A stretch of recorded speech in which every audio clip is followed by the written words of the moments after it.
Well, good afternoon. I'm glad that you take a little time out of your schedule to be with me here. Um, this is a song that, boy, hasn't been heard probably for a long time, but those of you that have been around church, you've heard it. It's called 10,000 Angels. And there's the story that goes with this was a fellow named Ray Overholt. He was making it big in show business, really. But at 36 years old, he had his own television show. He was on Kate Smith. Some of you younger people will not know who that was. But he was nationally broadcasted. However, he moved into the nightclub circuit. But he said there was something that was missing. He just didn't feel like it was right. Probably some of you have had that feeling in your life that no matter what you were doing, you wasn't right there with the Lord and something just was missing. So he told his wife, I'm going to have to clean up my act, is the way he put it. Things were going to change. He decided he's going to start reading the Bible. And that's probably the best way you can start to clean up your life. Just take the Bible and begin to read it. A man told me here a while back, he said, what I've been doing, I've been reading the Bible, and he said, I just asked the Lord to open it to me, and I said, you know what, if you do that, he will do his part on that. So maybe some of you that might be listening in, maybe you don't know much about the Bible, but get a good Bible, ask the Lord to open it to you. And this is what Ray did. But he said that he had begun to read these things in the Bible, and he began to read about the crucifixion. He said, I read where Jesus told Peter that he could have called 10,000 angels if he'd wanted to, a legion. But he hadn't heard that before. He said, I never knew anything like that. But Overholt had written secular songs, but he thought that a good title for a religious song would be, he could have called 10,000 angels. However, if it was written into a song about Jesus, he needed to know more about him himself. If he's going to write about him, he needed to know about him. So he did a little research while playing the nightclub circuit. He was playing in a place called Battle Creek, Michigan, and he began to write these songs. Well, we've been to Battle Creek. Many of you up in that area, maybe you live there. But the news got around the nightclub circuit that this singer was writing spiritual songs. A small church invited him to sing, and after this solo, he listened to the sermon that the preacher was going to preach that day. Overall said it really gripped my heart. I knew that I needed Christ, so I knelt right there.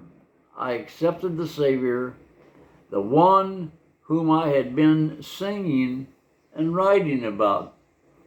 Well, any of you that have ever had a term paper in school or anything that you needed to research and turn in, well, you know that you need to know a little bit about it. I remember one person told me one time that when they were in school, that they had no idea what it was that they were going to give this book report on. And by the time they got done talking, everybody knew he didn't have any idea what it was about. So, if you want to know about Jesus, you need to open up his book. Here's a song that Ray Overholt wrote, and I'll try to do it for you this afternoon. They bound the hands of Jesus in the garden where he prayed. They led him through the streets in shame. They spat upon the Savior, so free and pure from sin. They said, crucify him, he's to blame. But he could have called 10,000 angels to destroy the world and set him free. He could have called 10,000 angels, but he died alone for you and me. Well, after he wrote that, he wrote a couple more verses to it, and I'll try to sing them for you this afternoon. Upon his precious head they placed a crown of thorns. They laughed and said him, "Behold your king." They struck him and they cursed him and they mocked his holy name. All alone he suffered everything, but he could have called 10,000 angels to destroy the world and set him free. He could have called 10,000 angels, but he died alone for you and me. When they nailed him to the cross, his mother stood nearby. He said, "Woman, behold thy son." He cried, "I thirst for water," but they gave him none to drink. Then the sinful work of man was done. But he could have called 10,000 angels to destroy the world and set him free. He could have called 10,000 angels, but he died alone for you and me. To the howling mob he yielded. He did not for mercy cry.